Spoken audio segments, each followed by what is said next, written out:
Hello दोस्तों, welcome to easy stock. अभी easy stock के तीसरे सेशन में जिसमें हम पूरा कोर्स लेके आए हैं बिगनर्स के लिए। इसमें मैं बहुत सारे पेड कोर्स का कंटेंट है और उनका कंक्लूजन मैं यहाँ पे दे रहा हूँ। फर्स्ट में हमने सीखा कि ओपनिंग एंड क्लोजिंग कहाँ पे होती है, रेड कैंडल और ग्रीन कैंडल की। सेकंड में हमने जॉन की आइडेंटिफिकेशन किया कि कहाँ पे ज्यादा पेंडिंग ऑर्डर्स होते हैं, बायर सेलर्स की फाइट कहाँ पे चल रही है और कहाँ पे ज्यादा पेंडिंग ऑर्डर्स हैं, और उसके कंपैरिजन में अगर हमें कोई भी डिमांड जोन मार्क करना है तो जहां पे ज्यादा पेंडिंग ऑर्डर्स होंगे वहां से हमारा जो प्राइस का अप होने का, रिवर्ट होने का ज्यादा प्रोबेबिलिटी रहती है। तो अभी इसी सेशन में आज हम पढ़ेंगे कि हमारे जो स्ट्रेंथ ऑफ द जोन, क्योंकि जो लास्ट में हमने जोन का लेवल पहचाना था, लेकिन आज हम उसकी स्ट्रेंथ पहचानेंगे कि वो रिवर्सल में है या कंटिन्यूस पैटर्न है। उसमें pattern of the zone, identifying of demand zone and supply zone, marking of the zone. Zone marking आज पूरे चैप्टर की पूरा कंक्लूजन रहने वाला है कि जो बहुत ही बेसिक चीजें हैं कि हम जोन को कैसे मार्क करने हैं, प्रॉक्सिमल लाइन कहां पे रहनी है, डिस्टल लाइन कहां पे रहनी है। ये सारी चीजें बहुत ज्यादा इंपॉर्टेंट है अगर किसी को शेयर मार्केट में निवेश करना है तो। और उसके बाद हम लैब मार्केट एग्जांपल के साथ, जैसे हम पहले मार्किंग करना सिखाऊंगा, मार्किंग करने के बाद हम लैब मार्केट में देखेंगे कि हमारे जोन कौन सा कितना स्ट्रांग है, क्योंकि हमने जोन लेवल के हिसाब से मार्किंग करेंगे और कहां से प्राइस रिवर्ट हुआ है। क्योंकि सारी चीजें अभी हम थ्योरेटिकल करते रहेंगे तो उतना ज्यादा वो इफेक्टिव नहीं होती हैं अगर हम उन्हें लाइव मार्केट पे एनालिसिस ना करें तो अभी चलते हैं, अपने वीडियो को आगे कंटिन्यू करते हैं। तो मैंने पहले वाले में बताया था कि लास्ट वीडियो में कि जोन को आइडेंटिफाई कैसे करते हैं, कि ज्यादा पेंडिंग ऑर्डर्स कहां पे हैं। तो अभी उसी को हम कंटिन्यू करते हुए यहाँ पे मेरा टॉपिक दिया हुआ है जॉन स्ट्रेंथ, कि जॉन की स्ट्रेंथ कैसे पहचाने कि किस जोन में ज्यादा पेंडिंग ऑर्डर्स हैं। तो अभी ये हमारे फर्स्ट ये वाला यहाँ पे मैंने ये candle, red candle, then base candle. यहाँ पे जो आप ब्लू देख रहे होंगे तो सोच रहे होंगे कि यहाँ पे ये ब्लू कैंडल कौन सी होती है। ये कोई भी ब्लू कैंडल नहीं है, ये बस एक आइडेंटिफाई है कि बेस कैंडल या रेड भी हो सकती है और ग्रीन भी हो सकती है। ये सेकंड जोन है और ये थर्ड जोन है। अब इसमें हम अगेन कंपैरिजन करेंगे कि किस में ज्यादा पेंडिंग ऑर्डर्स हैं, और यही सारी चीजें हमें उस मार्केट पे जो हमारा ग्राफ है, किसी भी शेयर का चार्ट का ग्राफ है, चार्ट है, तो उस पर हमें देखना है कि किस में ज्यादा पेंडिंग ऑर्डर्स हैं। अभी आप देखेंगे कि एक रेड कैंडल है, देन यहाँ पे बायर और सेलर्स की फाइट हुई है जिसकी वजह से बेस कैंडल फॉर्म हुई है। देन यहाँ पे एक एक्सप्लोसिव, ये एक नॉर्मल एक्साइटिंग कैंडल यहाँ पे फॉर्म हुई है।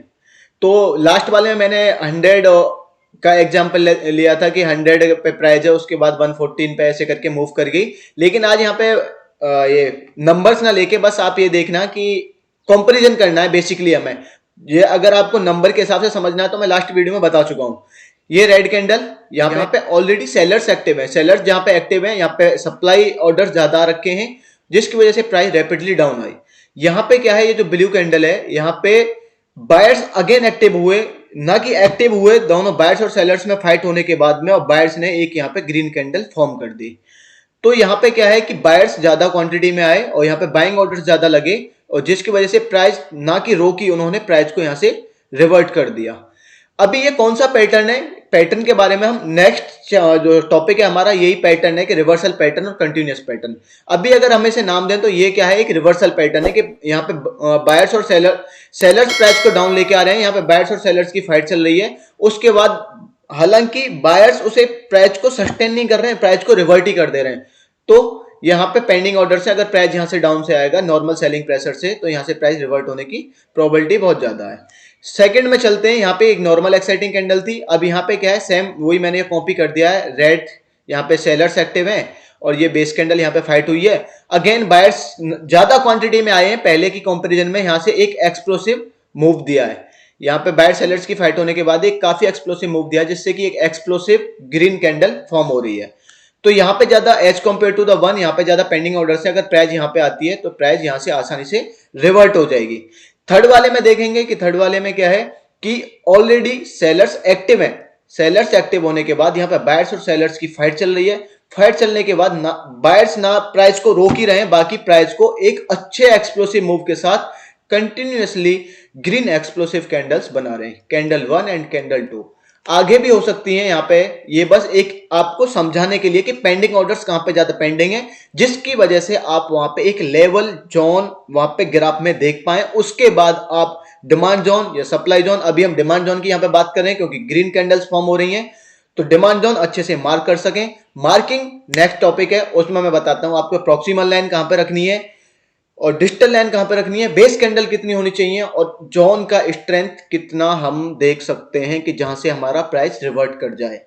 तो अभी यहां पे आपको समझ में आया होगा कि ये जो 3 वाला ये है, 3 वाला जो पैटर्न है ये ज्यादा स्ट्रांग है, देन 2 वाला, देन 1। अभी यहां पे लिख देते हैं कि जो हमारा जोन की स्ट्रेंथ है वो 3 वाले की ज्यादा है, 2 वाले की उससे कम है और 1 वाले की उससे कम है। लेकिन अब ये डिपेंड करता है, इसका मतलब ये नहीं कि हमेशा यही चलेगा, यही जोन हमें देखना है। ये अभी बेसिक्स हैं, बेसिक्स के हिसाब से अभी मैं आपको इतना ही बताऊंगा कि अभी हमें केवल 3 2 1 देखने हैं। चलेंगे तीनों की प्रोबेबिलिटी ज्यादा है, ये बाकी आगे की चीजें कि हमें टाइम फ्रेम कौन सा देखना है, वीकली देखना है, मंथली देखना है, डेली देखना है या आवरली देखना है, ये हम ट्रेड के हिसाब से देखेंगे। तो अभी आपके लिए 3 में ज्यादा पेंडिंग ऑर्डर्स, 2 में कम पेंडिंग ऑर्डर्स और 1 में उससे कम। फर्स्ट एक्साइटिंग कैंडल, दूसरी एक्सप्लोसिव एक्साइटिंग कैंडल और यहां पे एक्सप्लोसिव एक्साइटिंग कैंडल का कंटिन्यूअस पैटर्न। तो यहां पे आपको ये समझ में आया होगा डिमांड जोन के लिए। अभी सेम देखते हैं हम सप्लाई जोन के लिए। तो अभी हमने देखा कि डिमांड जोन में कैसे कैसे हमें लेवल को पहचानना है, सेम उसका ही रिवर्स हमें किस में करना है, सप्लाई जोन में।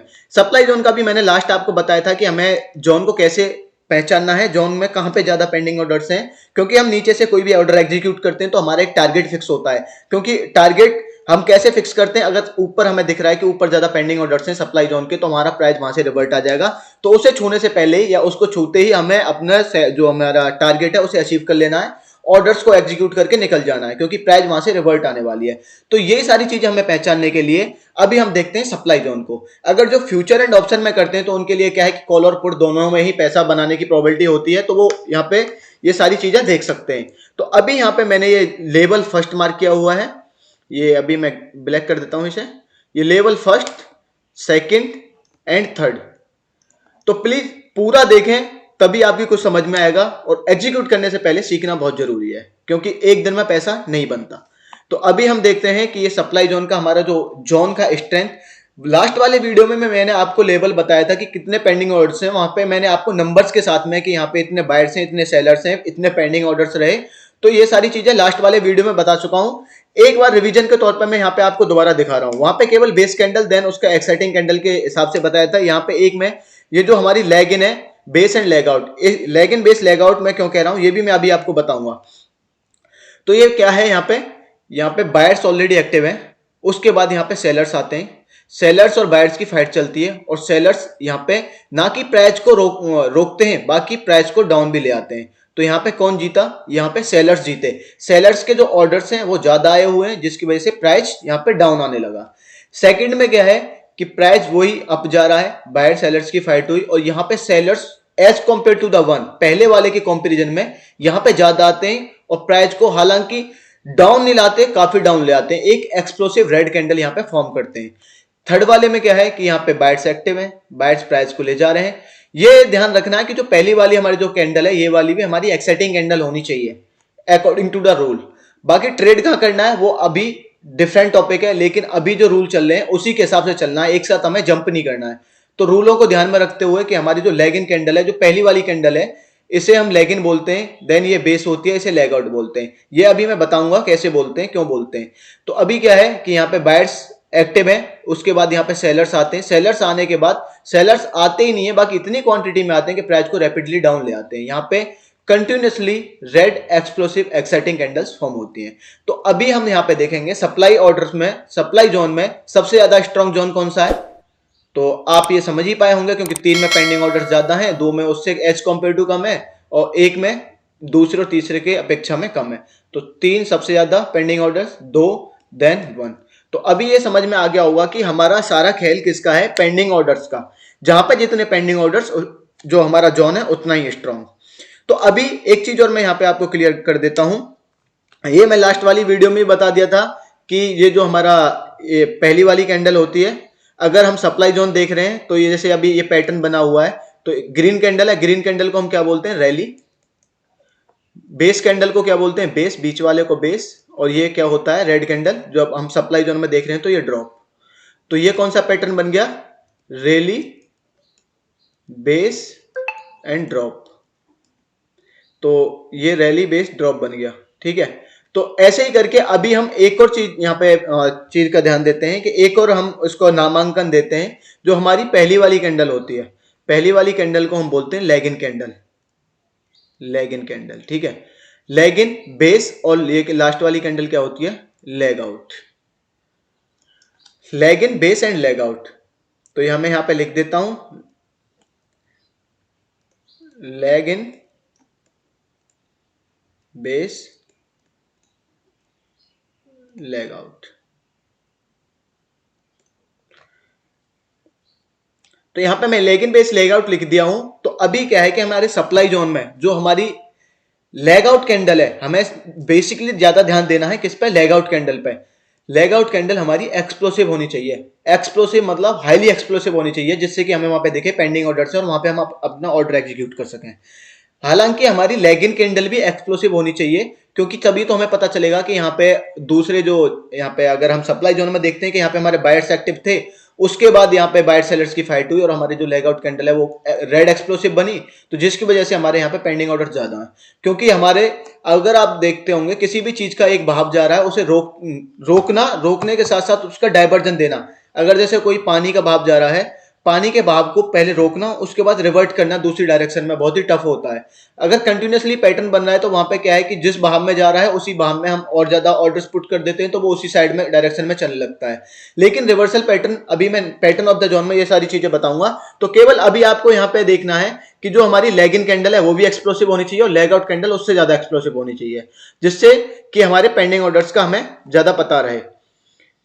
तो ये चीज मैं आपको यहाँ पे डिमांड जोन वाले स्ट्रेंथ में भी दिखा देता हूं। तो ये पहली हमारी जो रेड कैंडल है, इसे बोलेंगे हम लैग इन,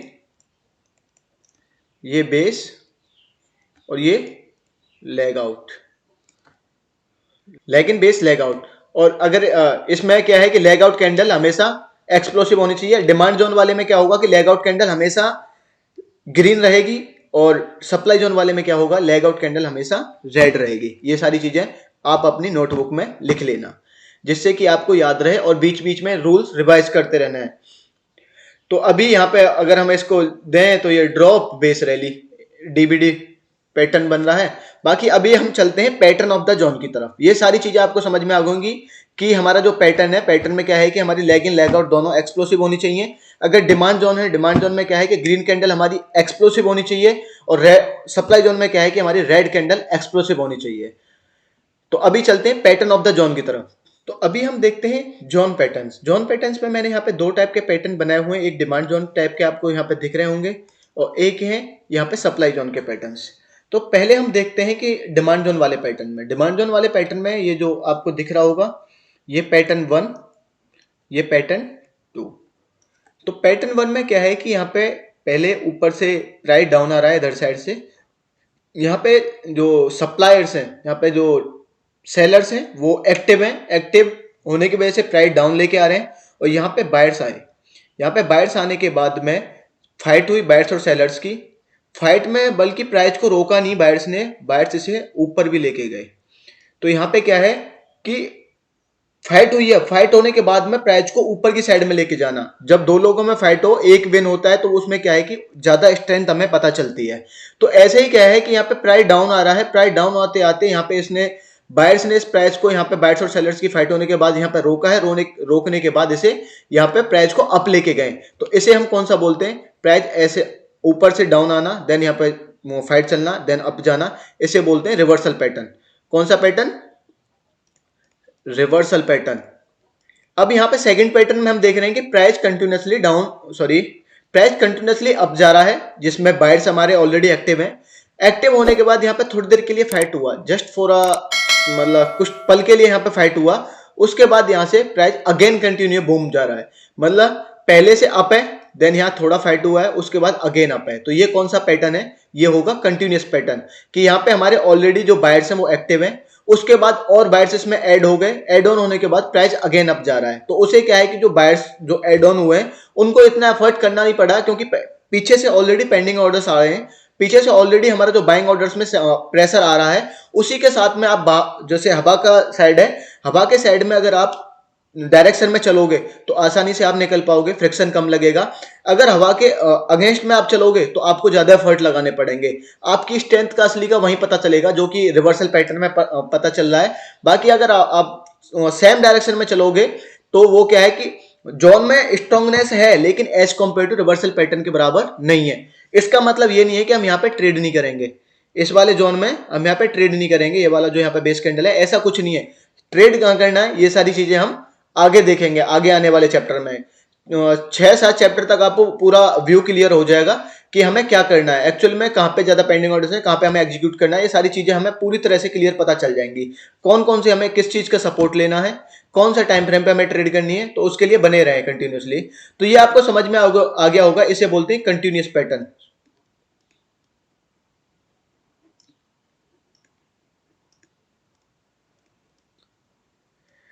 तो इसमें क्या था कि प्राइस ऑलरेडी अप साइड में जा रहा है, उसमें हल्का बायर सेलर्स का फाइट हुआ, अगेन यहाँ पे बायर साइड हुए और प्राइस को अप लेके गए। ये हो गया कंटिन्यूस पैटर्न। तो अभी सेम चीज देखते हैं हम सप्लाई जोन में, क्योंकि ये था डिमांड जोन का, क्योंकि यहाँ पे बायर्स एक्टिव हुए। अब इसमें क्या है कि प्राइस अप जा रहा है, अप जाने के बाद में यहाँ पे सेलर्स एक्टिव हुए, बायर्स और सेलर्स की फाइट हुई।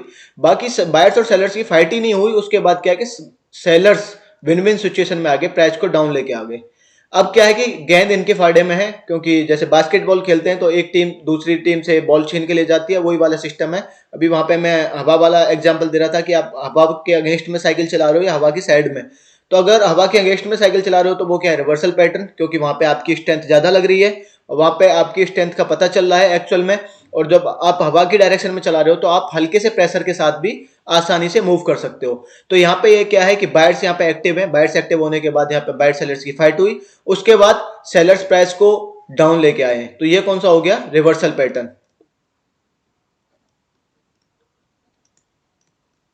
और यहाँ पे क्या है कि यहाँ पे ऑलरेडी प्राइस डाउन आ रहा है, यहाँ पे अगेन थोड़ी टाइम के लिए बायर्स एक्टिव हुए इस वाले जोन में, बायर्स और सेलर्स की थोड़ी टाइम के लिए, थोड़े पल के लिए फाइट हुई और उसके बाद अगेन यहाँ पे सेलर्स ऐड हुए और प्राइस अगेन डाउन आ गया। तो ये कौन सा पैटर्न बना, कंटिन्यूअस पैटर्न। तो यहां पे ये समझ में आ गया होगा कि रिवर्सल पैटर्न में ज्यादा स्ट्रांगनेस होती है, क्योंकि वो प्राइस को रोकते हैं, रोकने के बाद प्राइस को रिवर्ट करते हैं। तो वहां पे स्ट्रेंथ ज्यादा होनी चाहिए, वहां पे स्ट्रेंथ ज्यादा होती है, पेंडिंग ऑर्डर्स वहां पे ज्यादा होते हैं। और रिवर्सल पैटर्न में क्या है, रिवर्सल पैटर्न में ये नहीं है कि मतलब सॉरी कंटिन्यूस पैटर्न में क्या है कि प्राइस ऑलरेडी अप जा रहा है, प्राइस ऑलरेडी डाउन आ रहा है, तो उसमें और थोड़े क्वांटिटी ऐड हो जाती है, जिसकी वजह से प्राइस कंटिन्यूसली उसी बूम सेक्टर में चलता है। तो यहाँ पे क्या है, इसका मतलब ये नहीं है कि इस वाले जोन को हमें नकार देना है कि जहां पे कंटिन्यूस पैटर्न है वहां पे हमें ट्रेड नहीं करनी है। ये सारी चीजें नेक्स्ट टॉपिक का बात है, नेक्स्ट क्लास के टॉपिक्स हैं, तो उसमें हम देखेंगे कि ये पैटर्न भी बहुत स्ट्रांगली चलते हैं। इसका मतलब ये टाइम फ्रेम और सारी चीजें सपोर्ट करती हैं, तो ये पैटर्न बहुत अच्छे से चलते हैं। ये आपको अभी मैं लैब एग्जांपल के साथ दिखाऊंगा, अभी मैं आपको चार्ट पे ले जाऊंगा, तो वहां पे मैं आपको दिखाऊंगा कि ये पैटर्न कैसे काम करते हैं। तो अभी हम चार्ट पे आ गए, यहाँ पे हमने एशियन पेंट का चार्ट ओपन किया हुआ है, वीकली का टाइम फ्रेम है। टाइम फ्रेम के बारे में मैं आपको आगे बताऊंगा। तो इसमें क्या है कि पहले हम पैटर्न देखते हैं, पैटर्न कौन सा पहचानते हैं। तो ये आप देख रहे होंगे कि ये एक green candle, base candle, green and green, तो ये कौन सा पैटर्न हुआ। तो आप कमेंट करके जरूर बताना, बाकी मैं यहाँ पे बता देता हूं और मैं आपको लास्ट में बताऊंगा कि आपको वहां पे कमेंट करके बताना है कि कौन सा पैटर्न है। और आपको अगर खुद को टेस्ट करके, खुद से होमवर्क करके आपको अगर भेजना है तो मैं यहाँ पे अपने टेलीग्राम की लिंक दूंगा, और उसके बाद मैं आपको होमवर्क चेक करके भी आपको बताऊंगा कि आपने सही किया है या नहीं किया। अगर वहां पे कोई करेक्शन है तो मैं आपको सजेस्ट करूंगा पर्सनली। तो यहाँ पे क्या है कि green candle, then base, then green candle explosive. तो ये क्या है, कंटिन्यूस पैटर्न है। यहाँ पे पहले से ऑलरेडी प्राइस अप आ रहा है, यहाँ पे बायर्स और सेलर्स। अब ये जो आप देख रहे होंगे कि ये जो बेस कैंडल है ये ग्रीन बनी हुई है, तो यहाँ पे ये ग्रीन होती है रेड होती है उसका हमें कोई फर्क नहीं पड़ता। ये थोड़ा बहुत फर्क पड़ेगा तो मैं आगे आने वाली क्लास में ये भी चीज क्लियर कर दूंगा। बाकी यहाँ पे थोड़ी देर के लिए यहाँ पे बायर सेलर्स की फाइट हुई है, उसके बाद प्राइस अगेन मूव गया है, अप गया है। तो अभी मैं आपको बता रहा था कि लास्ट में कि रिवर्सल पैटर्न और कंटिन्यूअस पैटर्न में कौन सा पैटर्न स्ट्रांग होता है, तो मैं थोड़ा रिवर्सल पैटर्न को थोड़ा स्ट्रांग बताया, उसका ओरिजिन यहाँ पे है। बाकी अगर ये कंटिन्यूसली पैटर्न है, कंटिन्यूस पैटर्न चलते हैं तो उसके मैं आपको बता दूं कि प्राइस यहाँ पे आया और इसी जोन से यहाँ से ये रिवर्ट भी हुआ है। तो ऐसा नहीं है कि कंटिन्यूस पैटर्न में पेंडिंग ऑर्डर्स नहीं होते, पेंडिंग ऑर्डर्स तो होते हैं। तो इनको किस चीज का सपोर्ट होता है कि जहां पे हमें ट्रेड करनी है, ये मैं आगे बताऊंगा। अभी आपको इतना समझ में आना चाहिए कि हम पैटर्न को पहचाने, कि हमारा कौन सा पैटर्न है, कंटिन्यूस पैटर्न है, रिवर्सल पैटर्न है, और जोन का लेवल कितना अच्छा है, स्ट्रेंथ कितनी अच्छी है। तो अभी नेक्स्ट एग्जांपल की तरफ चलते हैं। आपको यहाँ पे ये वाला जोन कौन सा पैटर्न दिख रहा है, यहाँ पे ये ग्रीन एक्साइटिंग बेस और देन यहाँ पे रिवर्ट हुआ है प्राइस, तो ये कौन सा है?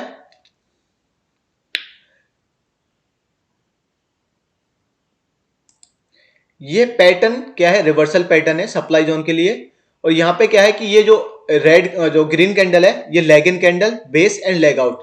किसी भी चीज को हमें पहचानने के लिए हमें 3 कंपोनेंट की जरूरत होती है। 3 कंपोनेंट कौन कौन से होते हैं? Leg in, base and leg out. यहाँ पे ये क्या है?